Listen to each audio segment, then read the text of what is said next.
Hi, I'm David King, editor of The Collaborative, joined by Richard Lovrich, who is our visual arts columnist and creative director at Proctor's. And today we're really lucky to have Kristen Holler from Albany Barn and the Electric City Barn. You have a lot going on, as always. You pay attention to your calendar, and the events you guys are throwing pretty amazing. And meanwhile, you have all these arts, education sort of things going on. And then obviously this October 18th, you have the Anti-Gala, which does it cover all of your fundraising for the year, or is it?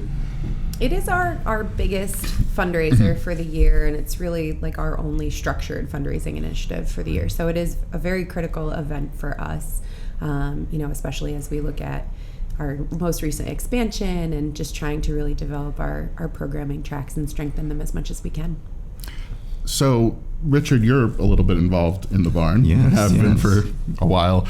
Well, first I want to add that when we talk about these things, we talk about them from this point of view, but I want people to realize your galas are so much fun. And they're a great place for terrific people to network in the most wonderful way. One of the biggest compliments that I've ever received about Fusion is that it was just such an interesting mix of people. Absolutely. That it was not, your quote unquote traditional gala crowd, and it really is a little bit of everyone, and it speaks so much to who we are as an organization and the really intentional way that we partner and collaborate across different sectors and with all walks of life. And so I think our galas are a ton of fun. Our anti-gala is a ton of fun, and it's a little bit of something different. And we, every year I get how do I dress? I'm like, come as you are, not formal but not too casual. Have fun with it. We want people to come and network in an authentic way, connect with other people, and see something cool that inspires you. I just absolutely love our event every year. Well, another wonderful aspect is that many of your residents are there. Yes. And that is just, I've introduced people from the corporate world or other people from the art world to residents, and it really does kind of blow everyone's mind. I know in the past you've also had the opportunity for some people to visit some of the units. Will you be doing that again? All our resident artists are so gracious in opening up their homes and their work studios. They want to share what they're doing. Everybody who's in the building is excited to be there.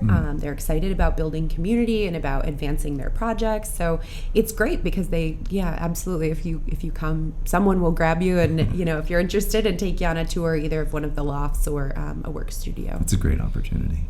I've chased a couple cats down that hallway. Yeah. Yes, we do have a couple of resident cats that can get a little wily if they're let out.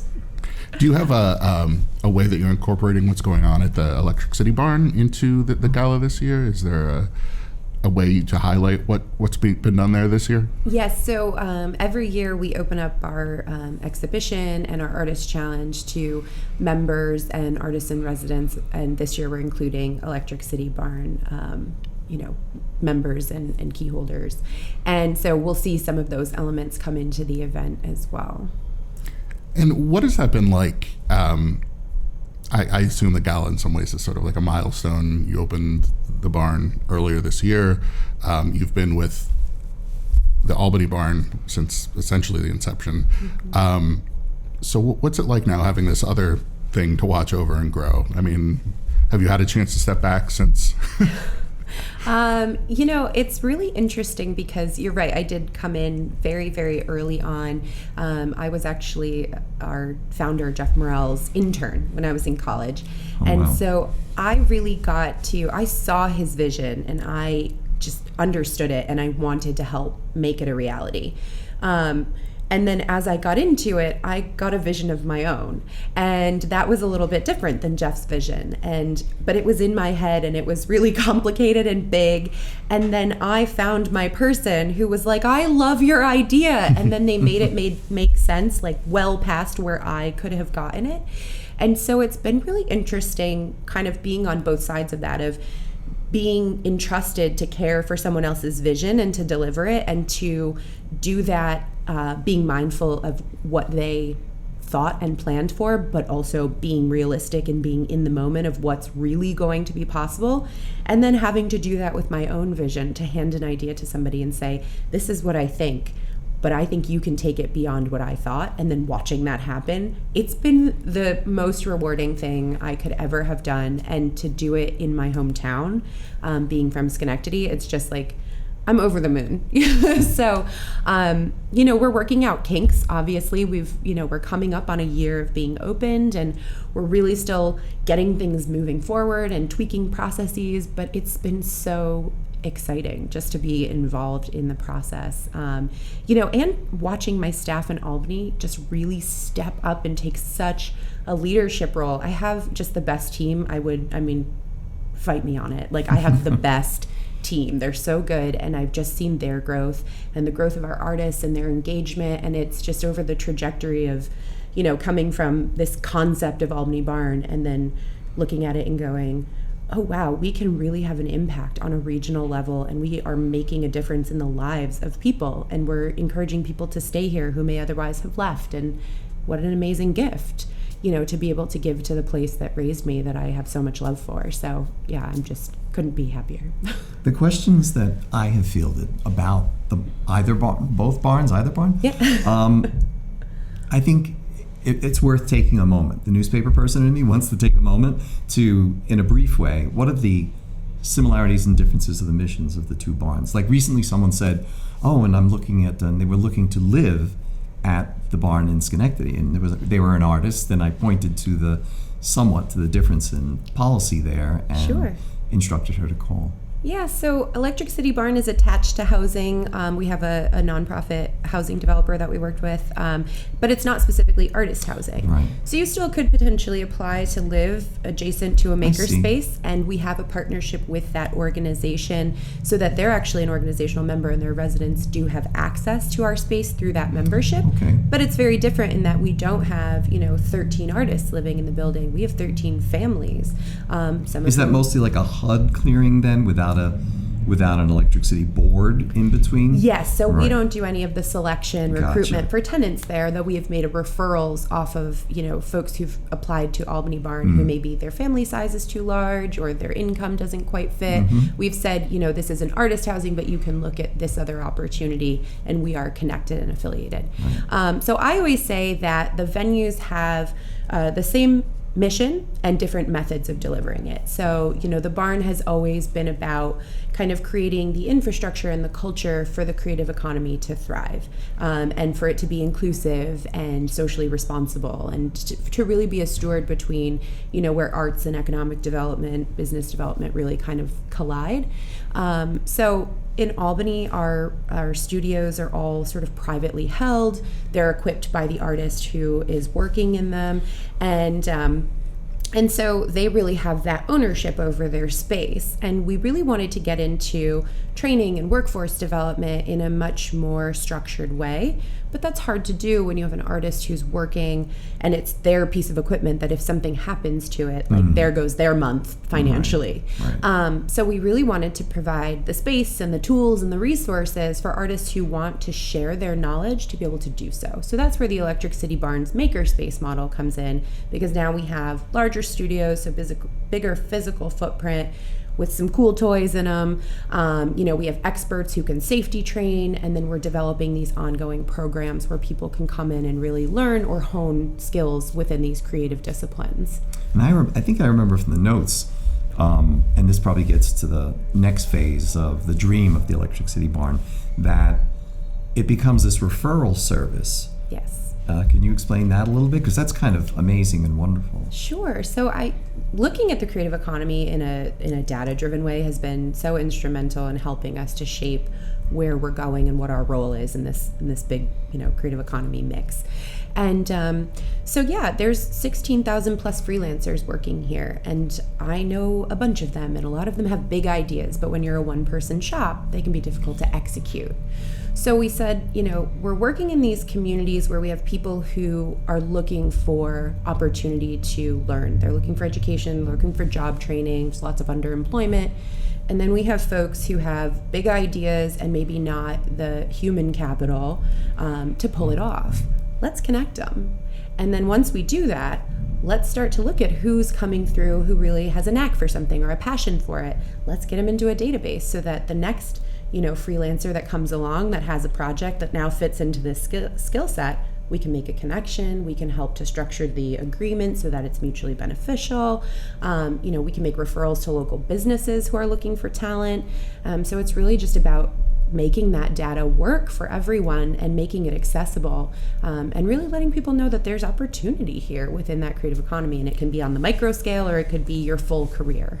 That sort of pollination has been what really impresses me, certainly over the last year. I think your trip to talk to Scout Pines, and it turned out he was using photos by Shannon. That's right. Straney, whose portraits are just absolutely stunning and detailed, and to make that connection makes a lot of sense to me, looking at his work and looking at hers. But I never would have guessed without following that. But also someone like Jordan Taylor Hill, who it's funny because we wrote this feature about him, and obviously he had events and classes all over the place. But then I started looking into summer camps, and he's doing a summer camp, and my daughter could go to class with him. And it's great to see these folks functioning and getting gigs that aren't necessarily the thing you would think. The best thing I ever gave Jordan Taylor Hill was a notebook. It's the person he's brilliant and motivated and has so many great ideas. And I said, you have to start writing these down so that I can help you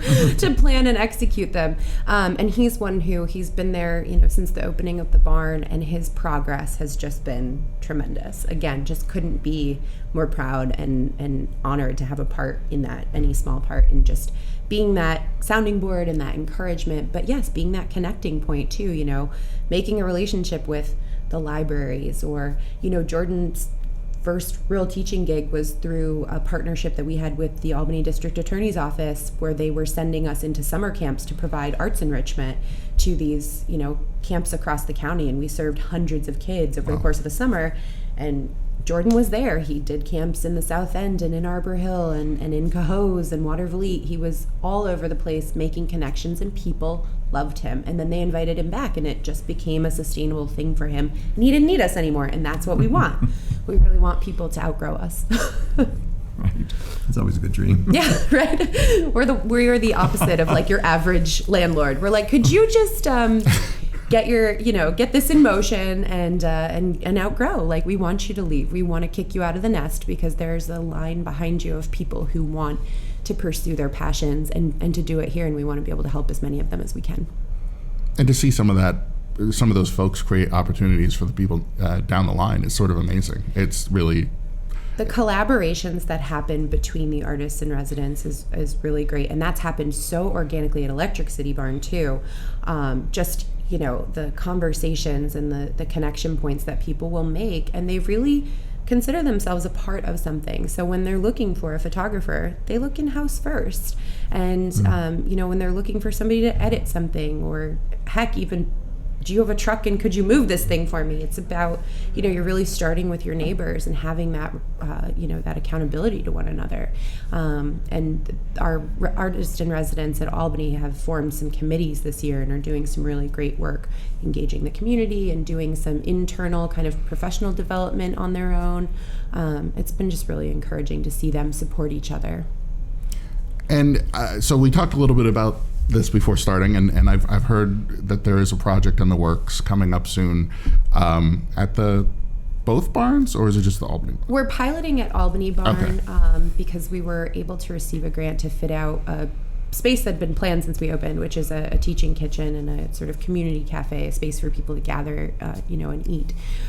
So we're developing a small teaching kitchen, and we're working on a project that we're calling the Our Food Challenge. And it's really looking at addressing food injustice in our communities, and leveraging creatives who are connected and have an intimate knowledge of neighborhoods that are experiencing a lack of access to healthy foods, to diverse food options, and looking at the barriers to health and wellness that are created when you have a situation where people are living, without that access. So bringing in great creative partners, we're working with Collective Effort to develop some web content and some resource maps. But the basic concept is we're going to pair really great chefs who care about this topic from across the region with creatives who have connection to the areas that are most critically hit with food injustice and insecurity, and they're going to, within the span of an hour, have to be able to travel to their food location, to come back, create to create a recipe and then execute it, and really showing like people are living under real time constraints and real transportation constraints, and that all plays into how people are eating and how healthy they are. So we really just want to leverage the creative talents of our culinary artists and our local creatives to just inspire passion and confidence in the kitchen, and also to let people know about the great food resources that we do have, places like Soulfire Farms and Capital Roots. So being a space where those resources can be brought into the neighborhood. We're a site for Soulfire CSA program and looking to partner more in those types of ways. I mean, it's so striking to me, that issue. I mean, first, it's a great way, since the barn is committed to serving the neighborhood, to really get involved in a major issue. But when I was covering the state capitol for however many years, you'd hear this issue talked about as like this New York City exclusive issue. And I would explain to people, because I had lived in Albany for some time, that it's happening outside your door, and not like you got to get on a bus or you got to take a drive. I mean, it's literally happening outside the Capitol, because those neighborhoods are, bereft of, and meanwhile you have a line of supermarkets on one road, but it's not exactly accessible. Right. And so to see that tackled in that way, I think is really important. And I'm really excited to see who gets involved and how the logistics are tackled. We've seen such a rise, if you pay any attention to things like the weekend backpack program, the need there and the numbers of people that those types of programs are serving are really striking when you think about it. And it's happening right in our public schools and right in our own neighborhoods. So again, sometimes people aren't comfortable reaching out for help when they're having an issue that they feel like maybe they should just deal with. So this is a way to let people be a little bit creative and have a little bit of fun, get some inspiration from, content that's delivered in kind of an interesting way. It's not super nutrition focused, but it will do things like we'll create recipes that do address specific health needs or health concerns that are prevalent in these communities, or snacks and meals that don't require cooking so that young people could do them, or people living in efficiency apartments or shared housing of some sort where they don't have access to a full kitchen. So really looking at barriers and going, we can overcome them all, and we can inform people and empower people in the process so that they can have a means to say, like, hey, my community is not well resourced, and I now know that I need these things, and know how to advocate. Years ago when I was at the Times Union and I visited Rachel Ray's home for a piece, and it was her kind of TV empire was already begun, and I visited her kitchen. She has no counter space. Mm-hmm. It's not a joke. Like she has no. So you can not only make great food, you can have a food god. Yes. By just having the right instructions and believing that you can do it. There's so much ground up creativity happening at the barn, but I think you were talking about someone's discomfort at coming when they think they have a problem. A wonderful thing I've seen with the artists is that both buildings, the buildings and the way they're run, and you folks and the power and the imagination you put behind things, it validates so much of what goes on there in the correct way. And it gives people a real sense of confidence to step up, to move forward, to step out. Mm-hmm. I don't know if there's an answer to that, but I just think it's a wonderful, this sounds like scoop hunting or like I'm ending the interview, but any other barns on the horizon? Any thought or conversation about other communities? We have a couple of projects that we are in very early stages of talking about that may or may not look like either Albany or Electric City Barn, but we'll further our mission to really create that infrastructure and that culture that we need to value and support a creative economy that's for everybody, that's really inclusive and does inspire people to, I always say it doesn't matter where people are, it matters that they have an idea of where they're going, and that they're willing to do the work that it takes to move forward. Right. And that's what we're here to help them do. So you're absolutely right. I want people to feel confident failing forward, to throw something against the wall and see if it sticks, and to know that they have the resources and support for us, of us, our staff, and our greater community that we're connected to help them be okay failing forward. So there are some potential projects on the horizon, but they're not an immediate thing. Mm-hmm. So finally, how should folks who want to come to the gala get involved? What should they expect? And I assume just go to albanybarn.org. Yes, albanybarn.org/fusion has all the information about tickets.